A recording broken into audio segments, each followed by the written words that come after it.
Formal name binuklat ang historical marker ng Bishop Cesar Ma Guerrero, inumunang obispo ng San Fernando, Pampanga. Ay report. September 8, 2025, isang makasaysayang araw ang naganap sa Mother of Good Counsel Seminary sa lungsod ng San Fernando nang formal na ilunsad ang historical marker ni Obispo Cesar Maria Guerrero bilang pag-alala sa nagtatag ng seminaryo at unang obispo ng San Fernando. Ang okasyon ay bahagi ng ika-75 anibersaryo ng seminaryo, katuwang ang National Historical Commission of the Philippines o NHCP at pamilya ng yumaong obispo. Layo nitong parangalan hindi lamang ang kanyang dedikadong paglilingkod sa simbahan, kundi pati na rin ang malalim niyang ambag sa lipunan.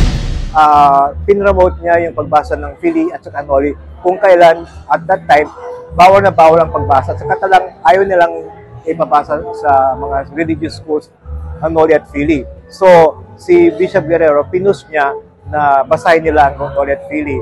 At saka pinus niya yung yung mga Pilipino ay maging bahagi rin ng hierarchy ng Pilipinos. Isa unang for mga foreigners ang mga bishop natin. So, isa siya sa pioneer ng mga local na pare na naging mataas na tungkulin sa simbahan. Para naman kay Gemma Cruz Araneta, apo ng obispo, ang parangal ay patunay ng isang buhay na hindi nasayang.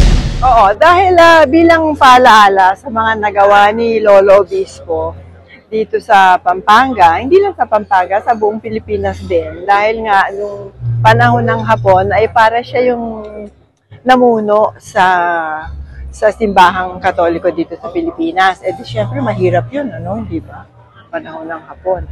At para sa akin, parang gantimpala sa kanya yung naging siya dito, Archbishop ng Pampanga. Dahil napaka-importante yung posisyon na yun. Oo. Sa panig ni Archbishop Florentino Lavarias, ang seminaryo ay nananatiling saksi sa diwa ng pangunguna ni Obispo Guerrero.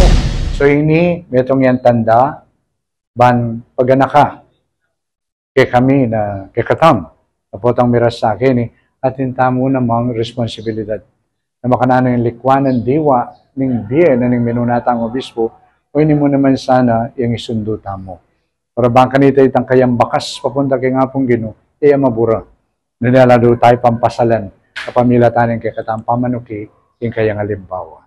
Mula sa kanyang mga reforma sa edukasyon hanggang sa pagtatatag ng Cruzada de Penitencia y Caridad na nagpatatag lalo sa pananampalataya sa mga baryo ng Pampanga, nananatiling buhay ang kanyang pamana. Ngayon, habang ipinagdiriwang ang ika-75 taon ng seminaryo, muling ipinapaalala ni Obispo Guerrero na ang tunay na liderato ay nakaugat sa pananampalataya, malasakit at kababaang loob. Isang paalala na ang kasaysayan ay hindi lamang nakaukit sa bato ng mga marker, kundi sa puso ng mga taong patuloy na binibigyang inspirasyon ng kanyang buhay. Ako po, Patricia Mamangon para King News Force Pampanga. Balitang tutuking Balen, susuyo.